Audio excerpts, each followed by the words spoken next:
በዛሬው ቪዲዮ ኤለርጂ የተሰኘው የቤተሰብ ተከታታይ ድራማ ላይ ሶንጉል ከሙምታዝ ጋር ስትሰራ የምትያዝበትን፣ ፖይራዝ የሚያጋልጥበትንና ሴማ ከሞት የምትነሳበትን፣ የዛፈር ጠበቃ የሚገደልበትን፣ አይሴጉል ያጊዝን የምትገድልበትን፣ በዛፈር ወጥመድ ውስጥ የምትወርቅበትና ሌሎች አስደንጋጭና ጎብኝቶችን እየቀረበ ያለው ትዕይንት አለፍኩ። ፖይራዝ ካራይሊ ከባባ የተሰጠውን ትዕዛዝ ለማክበርና እንዲሁም ደግሞ እሱ ሰላይ እንደሆነ ያወቀችበትን ሴማን አሁን ላይ ባባ እንድትገደል አዟል። ምክንያቱም ደግሞ እሷ ሰላይ ናት ብሎ ስላሰበ ነበር። እናም ፖይራዝ ይገድላታል። ይህን የተመለከተችው አይሲጉል እጅግ በጣም ታለቅሳለች፣ በጣም ትናደዳለች። በመጨረሻ ሳፈርም ሆነ እንዲሁም ደግሞ ሁሉም ወደ ፖይራዝ ጋር መጥተው ፖይራዝ እባክህ እንዳትገላት ቢሉ ቢማጸኑም እንኳን ግን እሱ አስቀድሞ ገድሏት ነበር። ምክንያቱም ደግሞ ባባ ወይንም ደግሞ ባህሪ ዑመር ስላዘዘው ነው። ግን በሚያሳዝን ሁኔታ ባህሪ ዑመር ሀሳቡን ቀይሮ ነበር። እናም ግን ሳደቲንና ሁሉን እዛ ቦታ ሲደርሱ ገድሏታል።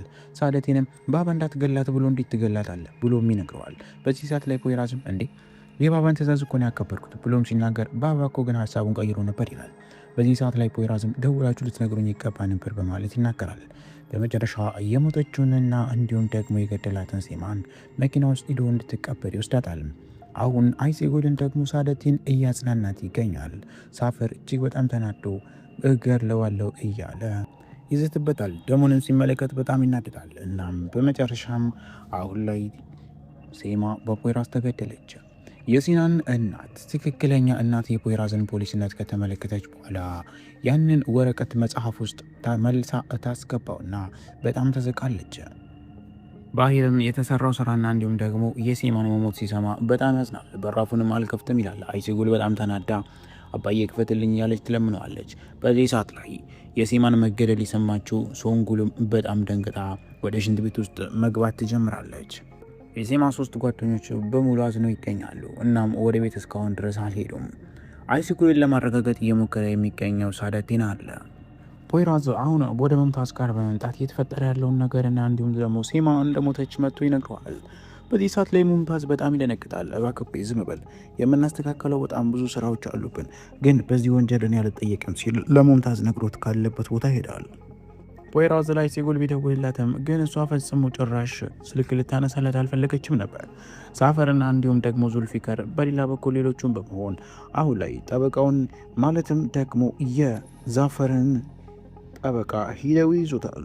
መሳሪያም ከደቀኑበት በኋላ በፍጥነትም ወደ ባባ ጋር ይዘው ትሄዳሉ።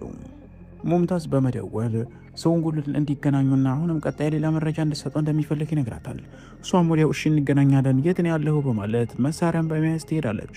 ሶንጉል በመጨረሻ ያንን መሳሪያ የያዘችው ፊት ለፊት ሙምታዝ ላይ ለመተኩስ ነው። ምክንያቱም እሷ ሰላይና እንዲሁም ደግሞ አጭበርባሪ እንደሆነች ከታወቀ እንደ ሴማ እንደምትገደል ገብቷታል። ፖይራዝ በግዴታ አይሴጉልን ሊያሳያት የሚፈልገውና ትልቅ መረጃ እንዳለው እንዲነግራት በቤቷ ውስጥ ቢመጣ እሷ ግን ፈጽሞ እሱ ጋር እንደማትሄድና እሱንም ጭራሽ እንደማትፈልገው ትነግረዋለች። ግን በግዴታ መኪና ውስጥ አስገብቶ ይዟት ይሄዳል። ባህር ዛሬ ያልጠበቀውና ያላሰበው እንግዳ አለ። እሱም ደግሞ ጠበቃው ነው። ጠበቃው ወደ እሱ ጋር መጥቷል፣ የዛፈር ጠበቃ። እናም ሁሉም የተደሰቱ እነሆ አሁን ስለ ዛፈር ያንኑ መረጃና እንዲሁም ደግሞ ሴማ ከነሱ ጋር ተሰራ እንደነበርና እንዳልነበር ፊት ለፊት ነው ይጠይቁታል። ማንም አጭበርባሪ እንደነበርም እየጠየቁት ወዲያው ዛፈርም ይደውላል። ጠበቃውን መያዝ ምንም አይነት መፍትሄ እንደማያመጣላቸው ይነግራቸዋል። ጠበቃው ምንም ነገር አልናገርም ሲል በጣም ተናዶ የነበረው ሳፈር ደግሞ እሱን አይሴጉል የሞተችበት ቦታ ላይ በመሄድ ግንባሩን ብሎ ይገለዋል። እናም ጠበቃው ይገደላል። ምን እያደረግን ነው ፖይራዝ? ቶሎ ብለህ ንገረኝ በማለት መኪና ውስጥ ያለችው አይሴጉል ትጠይቀዋለች። እሱም ግን መኪና ማቆሚያ ፓርኪንግ ቦታ ላይ አስቀምጧት ቆይ የማሳይሽ ነገር አለ ተመልከቺ በማለት ከሷ ፊት ለፊት ሆኖ እርስ በርስ መመልከት ይጀምራሉ። በሌላ በኩል የተፈጠረውን ነገርና ጠበቃው መገደሉን ባህሪ ይነግረዋል። ወዲያው በመጨረሻም ባህሪ ሳፈርን እያቀፈው እንዲረጋጋና በሴማ ሞት እንደያዘን ይነግረዋል። ሙምታዝ ከፊት ለፊት ሲመጣ ሶንጉልና እንዲሁም ሙምታዝ ሲገናኙ አይሴጉል ትመለከታለች። እናም ሰላዩ ማን እንደሆነ ታውቃለች። ግን በዚህ ሰዓት ላይ ሶንጉል ልትገለው ነበርና ሙምታዝን መሳሪያ ተደቅንበታለች። ፖይራዝም ወዲያው እርስ በርስ ሁለቱንም ይቀርጻቸዋል።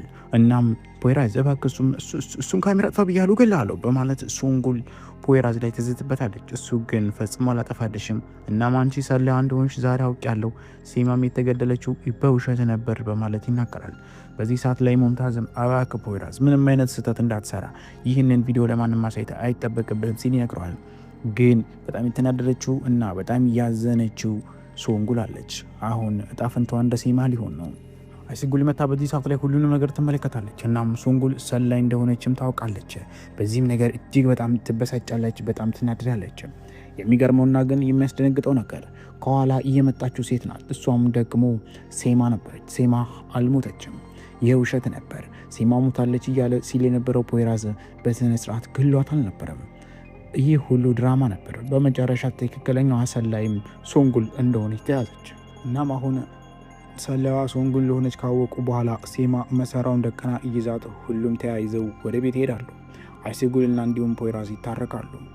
በመጨረሻ ዛፈር ለሙምታዝ ደውሎለት እንዲገናኙ ይጠራዋል። ባህር ባባ ቤት ውስጥ ሁሉም ተሰብስበው ሳለ በድንገት ሶንጉል ላይ መሳሪያ ደቅነውባት ወደዛ ቦታ ይዘዋት ይመጣል። እናም አይሲጉል እሷ ሰላይ ናት ሲል አንደኛው ሰው ደግሞ ፈጣሪ ወይ ማመን አልችልም፣ ምንድን የተፈጠረ ያለው ሴማ አልሞተችም በማለት ወደ ኋላ ሲዞር የሴማን በህይወት መኖር የሚመለከታሉ። እናም ትክክለኛዋን ሰላይ ሶንጉልን እንጂ ሴማ አለመሆኗን ያውቃል። ሙምታዝ እና እንዲሁም ደግሞ ዛፈር ተገናኝተው ሳለ የሴማን አለመሞት እንዲሁም ደግሞ በሌላ በኩል ጠበቃው እንደተገደለ ዛፈር ያውቃል። በዚህ ሰዓት በጣም ይናደዳል። ፖይራዝ ሁሉም ላይ ድራማ ሰርቶ ሴማ እንደሞተች አድርጎ እናም ራሱን አድኖ በመጨረሻ ሶንጉልን አጋለጣት። ሶንጉል በዚህ ሰዓት ላይ የሰራችውን ስራ በቪዲዮ ሁሉም ከተመለከቱ በኋላ እሷን አንድ ክፍል ውስጥ ቆልፈው ይይዟታል። በሌላ በኩል ሙምታዝ ይታገታል። ዛፈር አንድ ክፍል ውስጥ እንዲቆልፍበት ያደርጋል። እናም በመጨረሻ ዛፈር ትልቅ የወንጀል ስራ እንዲሰሩና አይሲጉል እንድትጠመድ ያደርጋል። ሳደቲን ሚስቴን መቀጣት እኔ ነኝ በማለት ሶንጉልን አንድ ክፍል ውስጥ ይዟት ይሄዳል። እናም ክፍል ውስጥ ወስዶ ይቆልፍበታል። በመጨረሻ ባህርም ሴማን ይቅርታ ይጠይቃታል። ሳደቲን በጣም ያዝናል። ፖይራዝም ጥሩ ስራ ሰርተሃል በማለት በባህሪ ይደነቃል። አይሲጉልን ብትሆን በመጨረሻ አሁን ላይ ትታረቃለች ከፖይራዝ ጋር። ይህ በእንዲህ እንዳለ ዛፈር አሁን አንደኛው ያ ጊዜ የሚባለው እንዲሁም ደግሞ አይሲጉል የምታክመውን ልጅ እንዲገደል ያደርጋል። ግን እንዲገደል የሚፈልገው በራሱ ሰዎች ሳይሆን በአይሲጉል እንዲሆንና አይሲጉል እንደገደለችው አድርጎ እንዲያሳይ ይህንን መርዝ ከወጉት በኋላ እንደሚሞትና ይህንን መርዝ መውጋት ያለባት ራሷ አይሲጉል እንደሆነች የመድኃኒቱን ከቀየሩ በኋላ ይህን ስራም ከሰሩም በኋላ ብዙ ሚሊዮን ዶላሮች እንደሚከፈላቸው ይነግራቸዋል። አይሲጉል ህፃኑን እያከመችው ትገኛለች፣ እየተንከባከበችው። እነዚህ የተከፈላቸው ሰዎችም አሁን የነርስ ልብስ በመልበስ ቀጥታ ወደ ሆስፒታል ሄዳሉ። እናም ከዛፈር ትዕዛዝ ከተላለፈላቸው በኋላ ቀጥታ አይሲጉል ልትወጋው ያለችውን መድኃኒት በድንገት ይቀይሩበታል፣ ምንም ባላወቀችበት ሁኔታ። በሌላ በኩል ሴማ የአባቷ ገዳይ ማን እንደሆነ ሙሉ በሙሉ ዛሬ እውነቱ ሊነገራት ነው። ይህንን የሚያደርግላት ደግሞ ባህሪ ዑመር ራሱ ነው። በዚህ ሰዓት ላይ ግን ሴማ እጅግ በጣም ታዝናለች። እንዲሁም በሌላ በኩል ደግሞ ዙልፊከር ከፍቅረኛው ጋር ተጣልቶ ቢሆንም አሁን ግን ይታረቃሉ። እነሱም ደስታ ላይ ይሆናሉ። ህፃኑን ልትወጋው እያለችው አይሲጉል አለች። አይሲጉል ስለ መድኃኒቱ መቀየርም ሆነ ስለምንም ነገር አታወቅም። እናም ያንን ህፃን መድኃኒቱን ልትወጋ ባለችበት ሰዓት ለአንድ መርፌ እንደጠፋም ስትነግረው ወደ ኋላም ስትመለስ እሷ ባለፈችበት ቅጽበት ህፃኑን በመምጣት ሰዎቹ ያንቁታል። ፖይራዝ መጥቶ ሊያድነው ቢሞክርም እንኳን ግን አልተሳካላቸው ነበር። እናም ያንን መርፌ ማንም ሰው ሳይመለከታቸው በአይሲጉል መርፌ አድርገው ይወጉታል። ከወጉትም በኋላ በፍጥነት ካሉበት ቦታ ይሰወራሉ። አንደኛውም ፖይራዝ መጥቶ ቢያስቆመውም እና እንዲሁም ቢደበድበውም ግን ሌላኛው አስቀድሞ ህፃኑ ወቅቶት ነበር። አይሲጉል በፍጥነት ወደዛ ስፍራ ስትመጣ ህፃኑ እያጣጣረ ነበር። እናም ህፃኑ ካፎቹ ኮረፋቶች እየወጡ ይሞታል።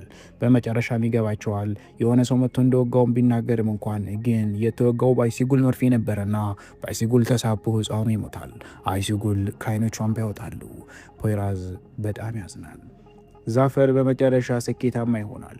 ግን እነዛ ያንን ወንጀል የሰሩለትን ስራ ገንዘብ ለመቀበል ሲመጡ ሁለቱንም ግንባራቸውን ብሎ ይገርላቸዋል። ተመልካቾች ትዕይንቱ እዚህ ጋር ይጠናቀቃል። አይሲጉል በወንጀል ተጠርጥራ እስር ቤት ትገባለች። ቀጣይስ ምን ይፈጠራል?